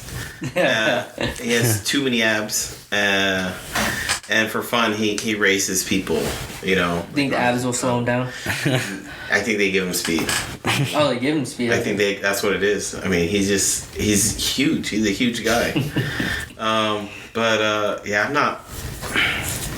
I don't want to say it. I think he's gonna get more touchdowns, but I think Jefferson might get more touchdowns. To be honest, Really? Okay. Yeah, it's kind of just. Damn, I like that though. We're all different. Got a hunch though. For me, it's CeeDee Lamb, and I'll tell y'all why. I didn't know you mentioned CeeDee Lamb. Yeah. Yes, I did. I said out of the bottom half of our top 10. Oh, okay, got you. For me, I got CeeDee Lamb. I feel like the Cowboys' game plan is gonna be that Amari Cooper is gonna be the yards, and CeeDee Lamb's gonna be the touchdowns. And I feel like that's the difference that's gonna get him into the top 10. I don't think he's gonna have a lot of yards. I think he's breaking maybe 1,300 yards and might get to double-digit touchdowns, which might even get to the top 5. Well, 1,300 yards is good for number 5 last year. So Yeah. the highest the most receiving yards last year, I think, was Stefan Diggs at like 1535. Oh, So- I think he just might bust over a little bit over 1,000 then. Okay. That's what I mean.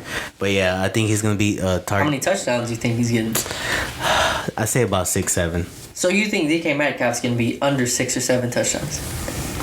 Yeah, I do. I like that. I can live with that. I do. Like I So said. wait, the most. So you don't think any of you don't think Jefferson, Metcalf, who else did you mention? Oh, it was McLaurin. Metcalf, Jefferson, AJ Brown, McLaurin. You don't think any of them are topping 6? No, wait, I do, but I'm saying CeeDee Lamb's getting the most. Like I say, CeeDee Lamb would get about 8. I don't. That's his that's the most I'm giving him. Yeah. 8 shots for sure. Yeah, I don't know. I just feel like he's gonna be Dak's favorite target in the red zone, and like how you said about Metcalf, I'm still with the Pete Carroll pushing the run. I'm telling you. Yeah. I feel like they get within 20 yards of the red zone, and you're just gonna see run after run after run That's after true. They run. would. I mean, If I had to pick someone besides Metcalf, it would have been CeeDee Lamb as well. I just think he's going to get the targets. Like I said, I think he's going to be the most heavily targeted receiver on the Cowboys offense. I don't think Pete Carroll will run the ball that much in the red zone. I mean, they did throw the ball on the 1 yard line. No, yeah, Dude, but Metcalf ended the season with 10 touchdowns, and so did Lockett. They both ended the season with 10 touchdowns. But that was when they were letting Russ cook. This year they're letting Russ run. Okay. He's always running, first of all. That's true. When you hang the ball to yourself, you do tend to run. All right, let's go talk about our top 5, and we're gonna start off with Calvin Ridley, which I'm the most confident in that will stay here within the top 5. He doesn't have any other competition. Matt Ryan throws for a lot of yards every year. They got to go to somebody. That's true, man. I think they'll be behind in a lot of games. And like you said, you don't have too many options to throw to. It's something that worries me, though, because teams might start to pick up on him. Last year was his first big year. You know, like it was his breakout year, which means this year teams might start to key on him, and that's the one thing defenses will start to key on him. That's one thing that kind of worries me, is that if they get behind in games and they decide let's double Ridley, that might mean a dip in production for him. So I don't know. I am confident in his fantasy value. I do think he is definitely a top 10 receiver, and but yeah, 5 is a fair projection.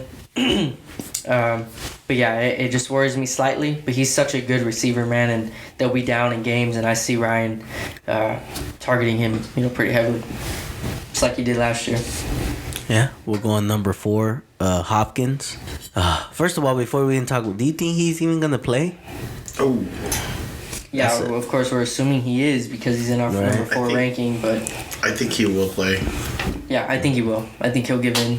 You'll give in, get the vaccine? No, I don't think he's gonna get the vaccine. I just think he will just play. Because they can still play. I think they said they're around 86% of the league has it. Yeah. So they came out. So they came out with those rules, and I think they said if you don't have the vaccine, basically if the game gets forfeited, every player that has the vaccine will get paid, and the ones that don't won't. Oh shit! I didn't know. Something like that, right? Something stupid like that. Yeah. It's crazy. Yeah, but yeah, I think Hopkins will be up there. I think he has the highest possibility of dropping down, just because I don't like Kyler Murray likes to run first. Okay. I think Hopkins actually might end up higher where we have him. Really? Just because it's going to be his second year with Murray, and he looked pretty damn good. He did with his first year with Murray. And then if you look at Hopkins' history, he doesn't need a good quarterback to put up the numbers. Good point. He also needs to run more routes, though. I saw one of the next generation stats or whatever. It was Hopkins' his route tree. He ran the same route 80% of the time, which was 8 yards up, turn around. Where's Kyler? Yeah, and you know what? He finished with if the it second. works, it works. Well, of course it works. I mean, it's him. He catches it works us all. because he finished with the second most receptions in the league, only behind Stefan Diggs. He had 115 receptions last year.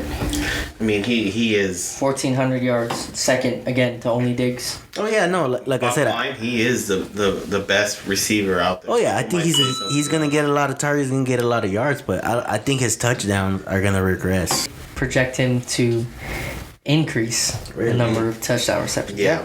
I think he'll have more than 6. I don't think so. This will be a full year with, and they're just barely getting that chemistry between them two, and I think the sky's the limit with him. I mean, he's never had a solid quarterback more than 2 years, so we'll see what happens. I think if they're within 20, 25 yards of the red zone, Kyler's running it in. I think every time. No, man, he's gonna get lit up, bro. As soon as he gets laid out, that's it, and Hopkins' numbers will go down. But I think Hopkins is gonna do good this year. I don't think Kyler Murray's gonna get lit up. He's too fast. He's too small. He gets lost behind the line. People don't know where he's at. You gotta look down for him. Talking about small, let's go at number 3, Tyreek Hill. Yeah, Tyreek Hill, man. Oh yeah, man. I love the Kansas City Chiefs offense for fantasy. I love it. I mean, you got 2 options, no run game, and a great quarterback. Big, yeah. Good point. And they got a better line too, so exactly. So the plays are gonna stretch out a little more. It's hard not to love an offense ran by Patrick Mahomes. Yeah. Oh yeah. Yeah, year in year out, he was always in the top 10, top 5. Top 5 for sure. I mean, he's proved it, man. Yep. He's proved it. He's not just a speedster, man. This was a no-brainer for him to be up here. I think we all knew that. You all knew that. So. Yeah. Oh yeah, no, he's gonna be. He's part of that offense. He sweeps, reverses. What is it? It's little short screens. I mean, he does it all. Imagine if he was doing special teams.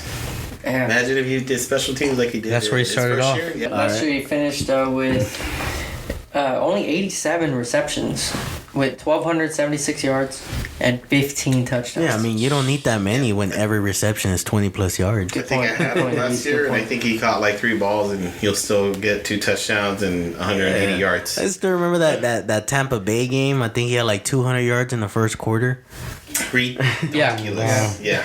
Ridiculous stuff, dude. Yeah.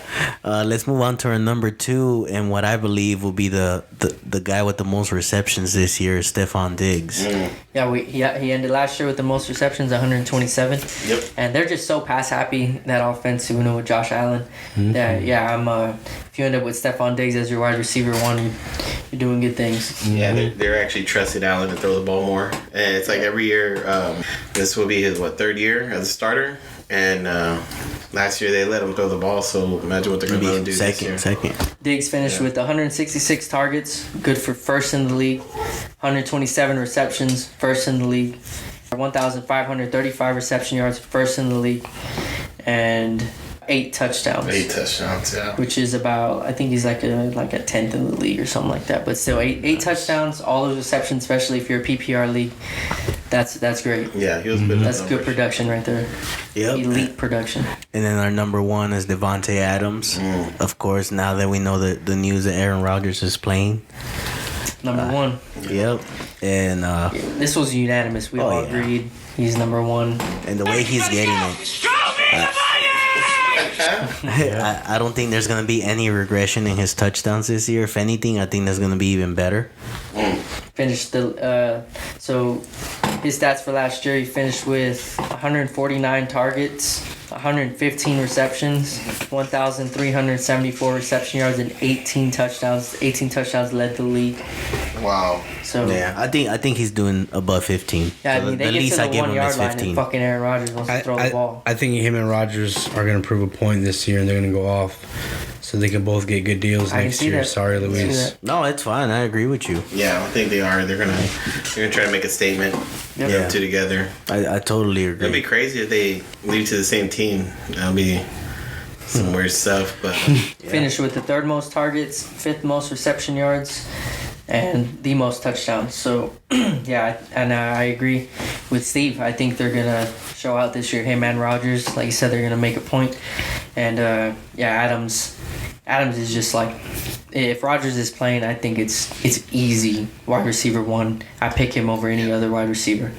So let me ask y'all guys this. So if so Adams and Rodgers together puts Adams as 1, right? So Adams without Rodgers, would he still be top 5? No, I don't think he's top 10 for me. So he'd be fringe top 10. I think. I wonder how an offense with Rodgers and Hopkins be. You know, because Rodgers, I mean, I know I shit on that guy so much because I really don't like him, but he is a good quarterback for receivers. Any receiver. Man. Yeah. Sorry. Any receivers.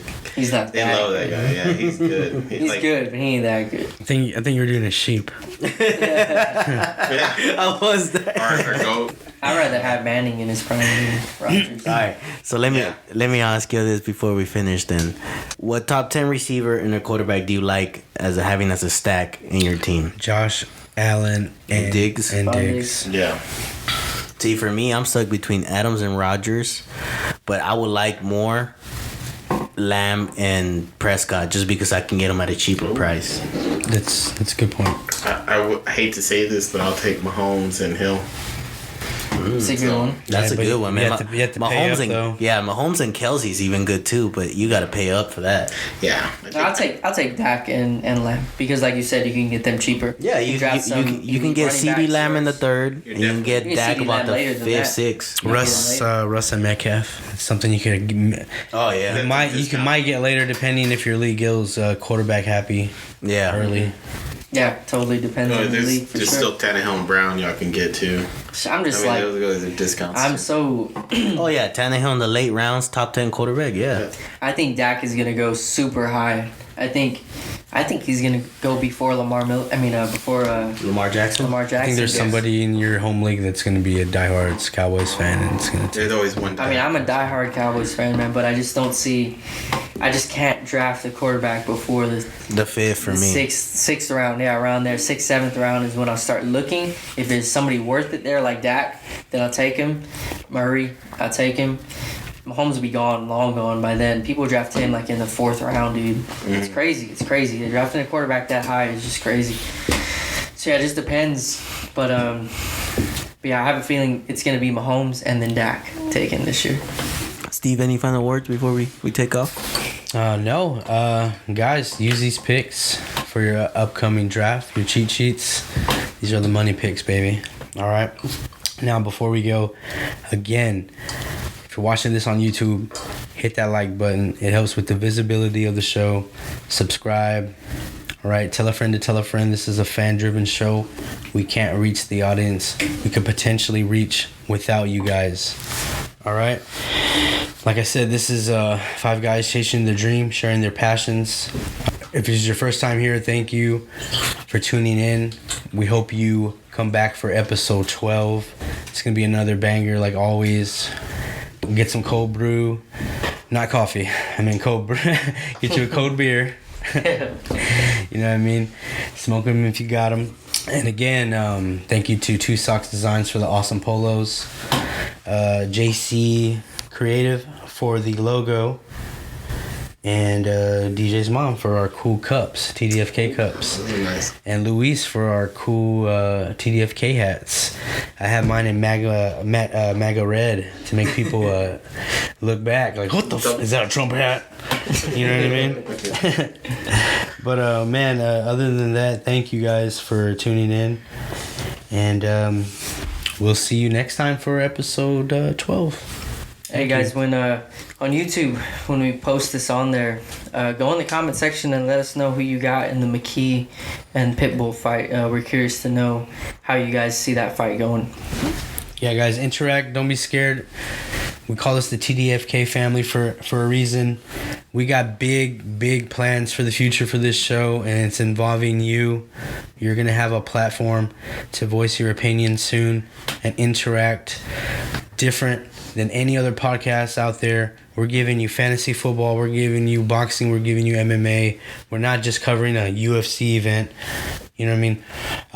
We're covering everything combat sports, like those other mainstream podcasts that only cover UFC and, a boxing fight only if it's a fucking Jake Paul or something. You know what I mean?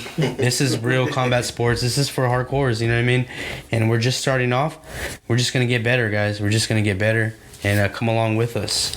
And like I said, we will see you next time for episode 12. Hit it, DJ. God bless. See you at the